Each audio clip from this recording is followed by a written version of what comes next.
오늘은 성막에 대해 특별히 성막 안에 있는 떡상, 진설병상이라고 불리는 떡상에 대해서 같이 말씀을 나누고자 합니다. 2년 전 금요 저녁 예배 때 제가 이것과 관련해서 시리즈로 설교를 한 적이 있었는데, 최근 청소년부 설교를 준비하면서 그때 미처 깨닫지 못했던 놀라운 메시지들이 있어서 오늘 같이 다시 한번 나누고자 이 말씀을 준비했습니다. 과거 한국교회의 주된 관심 중에 하나는 바로 성전 건축이었습니다. 여기서 성전과 성막은 동일선상에 있는 개념이라고 생각하시면 됩니다. 광야의 성막이 가나안 땅의 성전으로 바뀌었다. 물론 의미가 좀 다르긴 한데 오늘 설교를 이해하는 데는 크게 지장이 없다고 생각하시면 됩니다. 한국교회가 이 성전 건축에 대해서 좀 집착하다시피 해왔습니다. 좀 그렇지 않습니까? 교회가 조금만 커지면 너나 할 것 없이 성전을 건축해야 한다고 이야기했습니다. 그래서 어떤 목사님은 이런 한국교회를 비판적으로 이야기하면서 이 한국교회는 세 마디의 말로 요약, 압축, 정리할 수 있다라고 이야기했습니다. 그 세 마디의 말이 모여라, 돈 내라, 예배당 짓자. 모여라, 돈 내라, 예배당 짓자. 좀 극단적이긴 하지만 어느 정도 이해가 되는 말입니다. 이런 성전 건축 현상을 부채질했던 원인 중에 한 가지는 바로 잘못된 성전관에 있습니다. 성경에 입각한 성전관이 아니라 그 잘못된 신학, 그리고 목사님들의 그 야망, 그리고 경제적, 사회적 성장이 맞물러서 만들어낸 비극이라고 할 수 있습니다. 그래서 성전에 대한 성경적인 바른 정리가 필요합니다. 이 성전, 성물, 성막, 이것들에 대한 연구가 중요한 이유는 성경의 많은 분량을 차지하고 있기 때문입니다. 구약, 신약 합쳐가지고 50장 이상이 바로 이 성전, 성막, 성물에 대한 내용입니다. 그래서 우리가 성전을 모르면, 이런 내용들을 모르면 한 50장 정도를 그냥 건너뛰는 거라고 생각하시면 됩니다. 그리고 무엇보다 이 성전, 성막에 대한 연구가 중요한 이유는 그것이 지닌 상징성 때문입니다. 우리가 잘 알고 있는 대로 이 성막, 성전은 누구를 예표합니까? 예수 그리스도를 예표하죠. 예수님을 가리킵니다. 그래서 히브리서 8장 5절에 보면 이런 구절이 있습니다. 그들이 섬기는 것은 하늘에 있는 것의 모형과 그림자라. 여기서 그들이 섬기는 것은 무엇이냐면 구약에 나온 그 성막, 성전을 이야기하는 거죠. 그런데 그 구약의 성전과 성막이 하늘에 있는 것의 모형과 그림자라는 것입니다. 구약의 성전과 성막이 그림자라는 거죠. 모양이라는 거죠. 다시 말해 그 구약의 성막과 성전이 가리키는 실체가 있다는 것입니다. 실체. 그 실체가 무엇입니까? 히브리서를 읽어보면 기자는 그 실체가 무엇이라 이야기하고 있습니까? 예수 그리스도라고 이야기하고 있는 거죠. 그래서 성막을 공부하고 연구한다는 것은 단순히 구약에 나타나는 성전, 성물, 성막, 이 과거에 있는 어떤 것들을 공부한다는 것이 아니라 그 차원을 넘어서서 예수 그리스도를 배우는 것이고 예수 그리스도를 알아가는 것이고 예수 그리스도를 이해하는 것이라고 생각하시면 됩니다. 성물도 마찬가지입니다. 성물도 하나하나가 다 예수 그리스도를 상징하기 때문에 우리가 성물을 살펴본다는 것은 예수님을 이해한다, 알아간다라고 생각할 수 있습니다. 오늘은 성막, 성전 그 자체보다는 그 성막 안에 있는 성물인 이 떡상에 대해서, 진설병상이라고도 불리는 이 떡상에 대해서 좀 간단하게 살펴보고자 합니다. 우리가 살펴볼 떡상, 진설병상은 이렇게 생겼습니다. 근데 사실 이 떡상이 3,500년 전 출애굽 당시의 떡상과 일치하느냐, 그 모양과 형태가 그렇지는 않습니다. 왜냐하면 자료가 별로 없습니다. 다만 학자들이 성경과 유대인의 문헌, 랍비의 전승 이런 것들을 참고로 해서 이렇게 생기지 않았을까라고 추정을 할 뿐입니다. 이 떡상의 크기는 어떨까요? 오늘 말씀을 보니까 그 길이가 2규빗, 너비가 1규빗, 높이가 1.5규빗이라고 이야기하고 있습니다. 근데 그걸 따지면 이거 좀 잘못 나온 거거든요. 이 규빗은 길이를 재는 단위입니다. 길이. 혹시 한 규빗이 몇 센치 정도인지 아십니까? 예. 역시 에이스 분들이 많으신 것 같아요. 예. 이 손끝에서부터 이 팔꿈치 약 45에서 50cm 정도 되는데, 이 큐빗으로 우리가 이해하기 쉽게 오늘날 그 길이 수치로 환산을 한다면 이 떡상의 크기는 길이가 2큐빗이죠. 그러니까 계산하기 쉽게 50cm로 본다면 몇 cm입니까? 100cm죠. 너비가 1큐빗, 그러니까 몇 cm입니까? 50cm고 높이는 1.5큐빗, 몇 cm인가요? 75cm 정도 된다고 생각하시면 됩니다. 아까 방금 보셨던 그 성물을 떡상, 진설병상이라고 부르는데, 그렇게 부르는 이유가 있습니다. 왜 떡상이라 부를까? 왜 진설병상이라고 부를까? 우리 말씀을 한 군데 찾아보겠습니다. 레위기 23장 6절에서 7절입니다. 레위기 24장 6절에서 7절. 레위기 24장 6절에서 7절입니다. 같이 한번 읽겠습니다. 레위기 24장 6절에서 7절. 준비 시작. 여호와 앞 순결한 상 위에 두 줄로 한 줄에 6개씩 진설하고 주양을 그 각 줄 위에 두며. 지금 말씀에 의하면 왜 떡상이냐, 왜 진설병상이냐 부르냐면, 여호와 앞에 순결한 상이 있죠. 그 위에 떡을 두 줄로 몇 개씩이요? 한 줄에 6개씩. 그러니까 그 성소 안에 상을 두고 거기에 떡을 12개, 6개씩 한 줄에 12개를 진설하라고 해서, 진설, 병이 한자잖아요. 진설, 떡을 진설했다고 해서 진설병상이라고 부른 겁니다. 쉽게 그냥 떡상이라고도 부르는 거죠. 그럼 여기서 이제 우리가 질문이 하나 생깁니다. 어떤 질문이? 왜 하나님께서는 그 많은 물건 중에 하필 떡이었을까? 다른 것도 되게 많았을 텐데 왜 하필 떡이었을까? 그리고 왜 하필 12개였을까? 1개, 2개, 3개 이 정도로 준비하면 되지 않았을까? 근데 하나님께서는 12개의 떡을 성소 안에 상 위에 진설하라고 말씀하셨습니다. 그 이유가 무엇일까요? 먼저 12개의 의미를 살펴보면 이 12는 상징적인 숫자입니다. 구약에 보면은 이스라엘이 몇 지파입니까? 12지파죠. 첫째 아들이 루벤, 마지막 아들이 베냐민. 이 12는 구약의 이스라엘 12지파를 상징합니다. 12지파는 구약에서 어떤 의미가 있냐면 바로 하나님 나라의 백성인 거죠. 그러니까 하나님을 믿는 사람의 전체 수, 하나님을 믿는 모든 사람을 뜻하는 것이 이 구약의 12지파입니다. 그러니까 12는 하나님을 믿는 모든 사람들을 의미했던 거죠. 12의 숫자는 정리가 됐습니다. 하나님을 믿는 하나님의 나라의 그 백성 전체를 의미하는 것입니다. 그러면 왜 이제 떡이었을까? 떡은 히브리어로 레헴입니다. 레헴 많이 들어보셨죠? 베들레헴. 여기서 레헴이 등장하는 거죠. 그러니까 베트 레헴이 이제 합성어죠. 베들레헴이. 이 레헴은 히브리어로 떡이라고 하는데 사실은 잘못된 번역이죠. 레헴은 떡이 아니라 뭘까요? 빵입니다. 빵.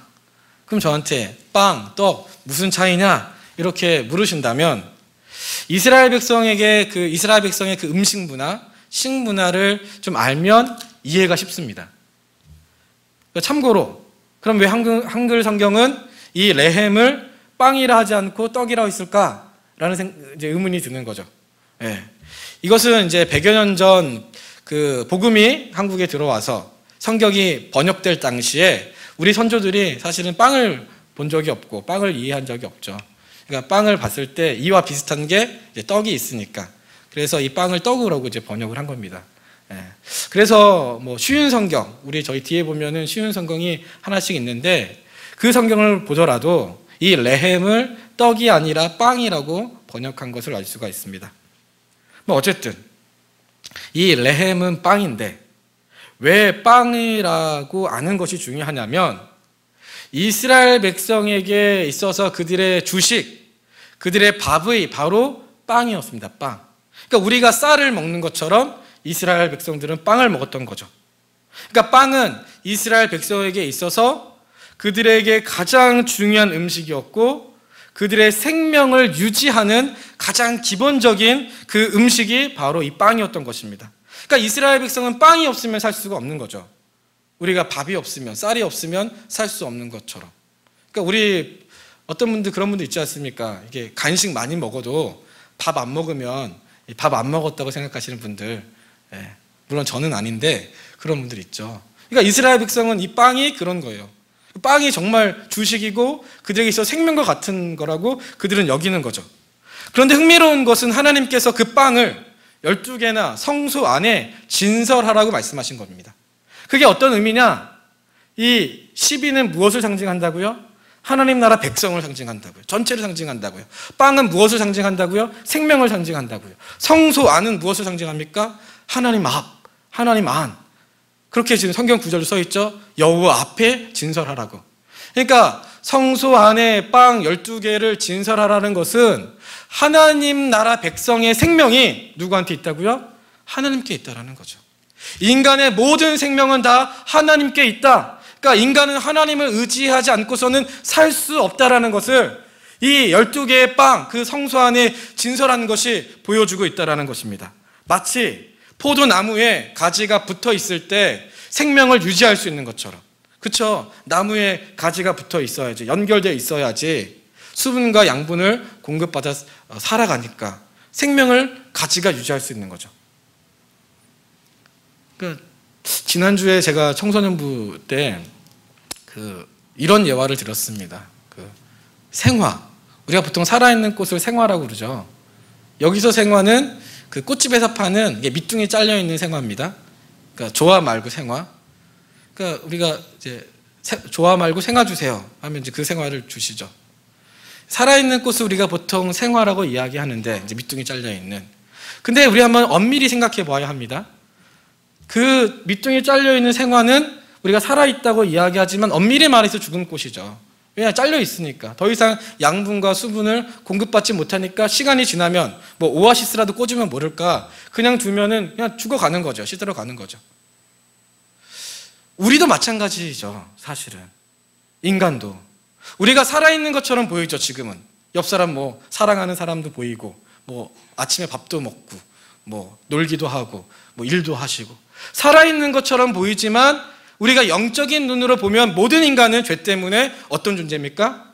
사망한 존재죠. 죽은 존재죠. 그래서 죄의 결과는 사망이라고 로마서가 이야기하고 있지 않습니까? 우리는 착각하고 있는 거예요. 살아있다고 생각하는데 사실은 죽은 존재죠. 왜요? 하나님으로부터 분리되어 있으니까. 하나님이라는 나무에 우리라는 가지가 붙어 있어야 되는데 아예 부러져 버린 거니까. 분리되어 버렸으니까. 관계가 파괴되어졌으니까. 우리 모든 인간은 사망한 존재인 거죠. 이런 인간이 다시 살 수 있는 비결은 무엇입니까?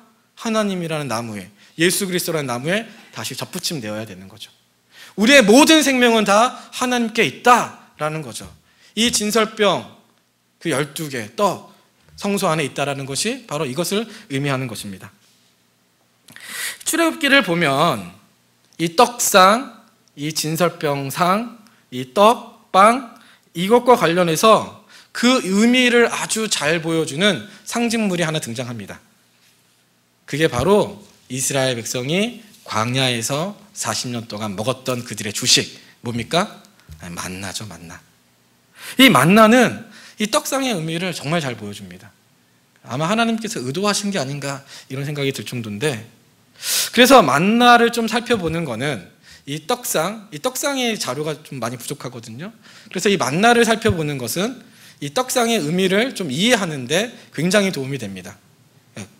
만나도 주식이었고 떡상에 있는 떡도 그들의 주식이었죠.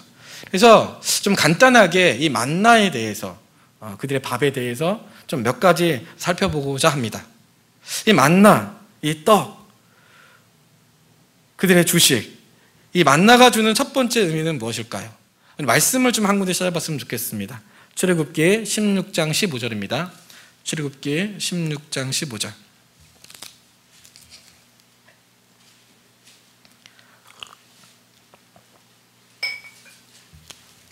출애굽기 16장 15절. 같이 읽겠습니다. 출애굽기 16장 15절. 준비 시작.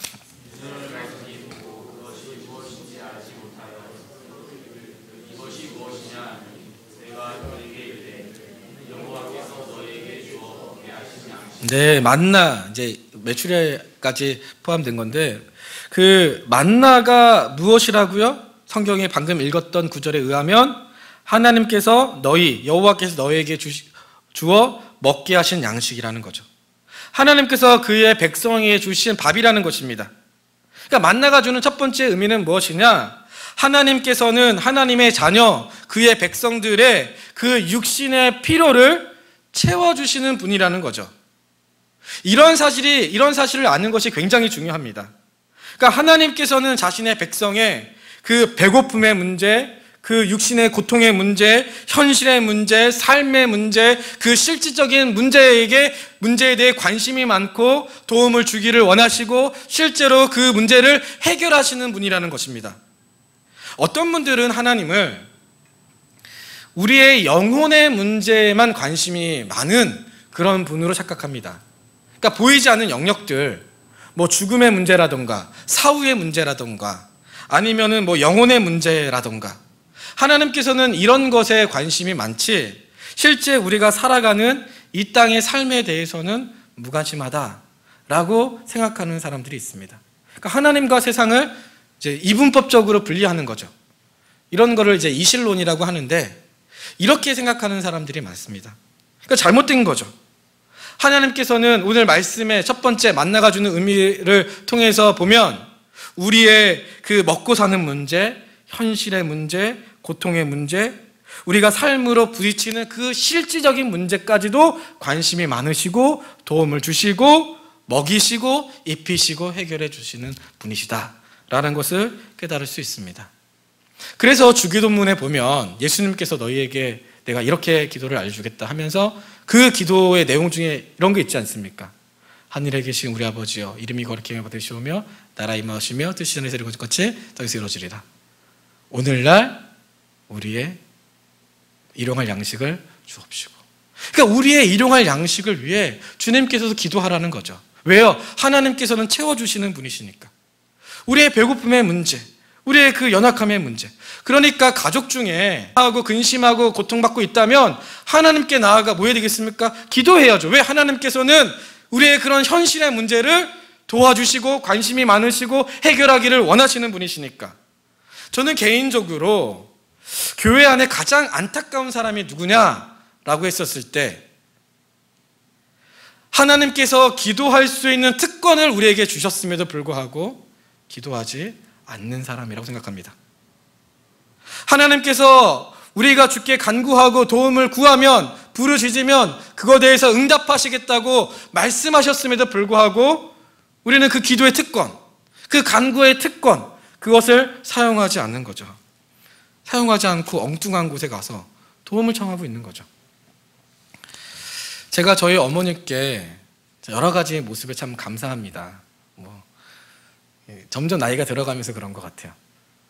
제가 저희 어머니께 참 감사하는 것 중에 한 가지가 뭐냐면, 제가 학창 시절을 참 이제 이렇게 좀 힘들게 보냈다고 말씀을 드렸던 것 같은데, 뭐 저뿐만 아니죠. 저희 어머니도 같이 힘들게 보내신 거죠. 되게 고통스럽게. 그런데 그런 고통스럽고 힘든 상황 속에서도 저희 어머니가 저한테 보여주신 모습이 있었어요. 그게 뭐냐? 바로 기도하는 모습이었어요. 그러니까 새벽에 뭐 기도하는 것은 당연한 거고, 집 안에 어머니 방을 보면 항상 거기서 기도하고 계셨어요. 깜깜한 곳에서 어머니의 기도 소리가 들리는 거죠. 뭐 그때는 사실 왜 그러시나, TV도 볼 때에도 왜 그러시나 막 이럴 때도 있었는데, 지금 생각해 보니까 그 어머니의 기도의 모습이 저한테 정말 살아있는 교육이 된 거죠. 제가 힘들 때마다, 어려울 때마다, 그 현실의 문제 때문에 고통을 받을 때마다 그 어머니의 모습이 생각이 나는 거죠. 그럼 저는 어떻게 합니까? 저도 마찬가지로 기도하는 거죠. 하나님께 나와서 간구하는 거죠. 왜요? 하나님은 우리의 그 실질적인 문제에도 관심이 많으시고 도움을 주시는 분이시니까. 여기 많은 분들이 자녀를 이제 뭐 기르시고 손자도 보시고 할 텐데, 우리가 무엇을 아이들에게 가르쳐야 되겠습니까? 그런 살아있는 교육. 정말 하나님이 어떤 분이신가? 너를 도와주는 분이다. 너와 함께하는 분이다. 너의 그 영혼의 문제, 사후의 문제, 죽음의 문제뿐만 아니라 이 땅을 살아가는 그 실질적인 문제들까지도 관심이 많으시고 도움을 주기를 원하시는 분이시란다 라는 것을 말로만이 아니라 우리가 삶으로 먼저 보여줘야 하는 것이죠. 만나가 주는 첫 번째 메시지, 그 떡상이 보여주는 첫 번째 메시지는 무엇입니까? 바로 하나님께서는 우리의 현실의 문제에도 관심이 많으시고 도움을 주길 원하시는 분이시다 라는 것입니다. 두 번째, 만나가 주는 의미는 무엇입니까? 사실 첫 번째보다 조금 더 중요하다고 할 수 있습니다. 말씀을 찾아보겠습니다. 신명기 8장 3절입니다. 신명기 8장 3절. 지금 성경이 뭐라고 이야기하고 있습니까? 하나님께서 만나를 주신 목적은 사람이 떡으로만 사는 것이 아니라 무엇으로 산다고요? 하나님의 입술에 나오는 말씀으로 산다. 이것이 무슨 뜻입니까? 사람은 단순히 먹고 사는 문제를 해결하기 위해 사는 존재가 아니라는 것입니다. 그것보다 더 고상한 가치, 그것을 넘어서는 삶의 목적, 의미가 있다라는 거죠. 다시 말해 사람은 하나님의 말씀, 하나님을 위해서, 하나님의 입술에서 나오는 그 말씀, 하나님의 영광, 하나님의 나라, 하나님의 그 복음, 그것을 위해 사는 존재라는 것입니다. 하나님을 위해서 사는 존재. 그런 의미에서 우리에게 있어 매우 중요한 한 가지 질문이 있습니다. 그 질문이 무엇이냐? 바로 내가 왜 사는가 하는 것입니다. 내가 왜 사느냐? 내가 왜 돈을 버느냐? 내가 왜 음식을 만드느냐? 내가 왜 결혼을 하느냐? 내가 왜 일을 하느냐? 내가 왜 공부를 하느냐? 하는 이 왜라는 질문을 우리가 던져야 하는 거죠. 우리가 사는 목적, 그 이유가 무엇입니까? 성경은 우리가 사는 목적이 무엇이라고 이야기하고 있습니까? 바로 하나님이 우리가 사는 이유다, 목적이라고 이야기하고 있는 거죠.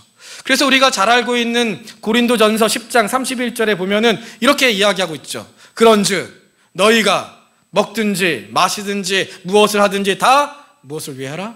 하나님의 영광을 위하여 하라. 사람은 단순히 먹고 사는 그 문제를 해결하기 위해 사는 존재가 아니라 그것을 뛰어넘어서 먹든지 마시든지 무엇을 하든지 다 하나님의 영광, 그분의 나라, 그 복음을 위해서 살라고 지금 성경이 이야기하고 있습니다. 그렇다면 질문을 던져야 되는 거죠. 하나님의 영광이 뭘까? 제가 여러 번 말씀드렸던 것 같은데 성경이 말하는 영광은 어떤 업적, 어떤 성공 이런 게 아니죠. 좋은 대학을 가고 좋은 회사에 취업을 하고 명예를 얻고 부자가 되고 재테크에 성공하고 이런 것이 영광이 아니다 라고 말씀을 드리지 않았습니까? 성경이 말하는 영광은 무엇입니까? 그 본질이 드러날 때, 하나님의 하나님 되심이 드러날 때, 하나님의 성품이 드러날 때, 그 하나님의 무거우심이 드러날 때 성경은 그때 하나님께 영광이 된다라고 이야기하고 있습니다. 다시 말해 우리의 성품을 통해서 그 하나님의 성품, 하나님의 본질, 하나님의 하나님 되심이 드러날 때 비로소 영광이 된다라는 거죠. 우리의 성품이 예수 그리스도를 닮아갈 때 그때 진짜 하나님께 영광이 되는 것입니다. 그래서 대학에 떨어져도 사업에 실패해도 건강을 잃어도 그 어떤 어려운 상황이 닥쳐도 우리가 그 가운데서 하나님을 끝까지 신뢰하고 우리의 성품을 통해서 그 예수 그리스도의 성품을 담아내며 드러내며 살아간다면 그런 상황에서도 하나님께 영광이 된다는 것입니다. 우리가 하나님의 영광을 위해 산다고 하면서 뭐 거창하고 뭐 대단한 일을 하겠다고 막 하는데 막 이벤트도 하고 퍼포먼스도 하고 그러는데 열심히 특심이라고 오히려 빗나갈 때가 참 많습니다. 하나님의 영광을 위해 내가 살겠다 하는 것은 좀 잔잔하게 나의 일상 속에서 그 예수님의 성품을 닮아가는 것, 그 성령의 9가지 열매, 그게 다 예수님의 성품 아닙니까? 오래 참음, 절제, 자비, 그 온유하심, 겸손하심, 그것들을 나의 삶 가운데 뭐 어떤 형편에서든 뭐 비바람이 불든 뭐 봄날이 찾아오든 그 어떤 상황에서도 그렇게 잔잔하게 주님을 닮아가는 것, 그것이 바로 하나님께 진짜 영광이 된다는 것입니다. 떡상, 만나가 주는 두 번째 메시지는 바로 우리가 사는 그 존재의 목적, 그것이 바로 하나님이다, 하나님의 영광이다 라고 이야기하고 있습니다. 마지막으로 이 만나가 주는 메시지, 떡상이 주는 메시지가 무엇입니까? 바로 우리에게는 영원한 만나가 있다라는 것입니다. 우리 말씀을 한번 찾아보겠습니다. 요한복음 6장 49절에서 51절. 요한복음 6장 49절에서 51절입니다. 이스라엘 백성이 광야에서 먹었던 만나, 지금 만나가 이야기하고 있죠. 너희 조상들은 광야에서 만나를 먹었어도 죽었거니와. 죽었다라는 거죠. 왜요? 광야에서 먹었던 만나는 영원한 양식이 될 수 없으니까. 그러니까 그들은 이 유한한 양식, 이 만나를 먹으면 일시적으로는 그 배고픔의 문제가 해결되지만 다시 허기가 찾아오니까 아침마다 들로 밖으로 나가서 만나를 구해야 했죠. 광야에서 먹었던 만나는 그 불완전한, 유한한, 결국 인간이 죽을 수밖에 없게 하는 그런 양식이었던 것입니다. 그런데 주님께서, 예수 그리스도께서 주셨던 만나는 다르다는 것이죠. 영원한 만나가 있다라는 것이죠. 주님께서 주시는 그 만나는 한 번만 먹으면 그 배고픔의 문제를 영원히 해결할 수 있는 양식이라는 것입니다. 그 만나가 무엇입니까? 주님께서 주신 그 만나가 무엇입니까? 방금 읽은 말씀에 의하면 예수님 자신이라는 거죠. 예수님이 만나라는 것입니다. 예수님이 빵이라는 거죠. 예수님께서 생명이라는 거죠. 예수님이라는 만나를 먹으면 이제 영원히 허기가 지지 않고 영원히 배고프지 않고 진정한 만족과 참된 기쁨과 평안을 누리게 된다는 것입니다. 그렇다면 우리가 예수님이라는 만나를 어떻게 먹을 수 있습니까? 그 먹는다는 의미가 무엇입니까? 바로 예수님을 살아계신 하나님으로, 나의 죄의 문제를 해결하시는 나의 구원자로, 주인으로 우리가 영접한다는 거죠. 2000년 전에 예수님께서 골고다 그 언덕에서 모든 사람의 죄를 짊어지고 십자가에 죽으시고 3일 만에 부활하신 그 객관적인 사건을 바로 나의 주관적인 사건으로, 나의 사건으로, 나를 위한 사건으로 받아들이고 믿고 영접하는 것, 그것이 바로 예수님이라는 만나를 우리가 먹는다는 의미인 것입니다. 그런 의미에서 우리 모두는, 여기 앉아있는 우리 모두는 예수 그리스도를 믿음으로 먹은 사람들인 거죠.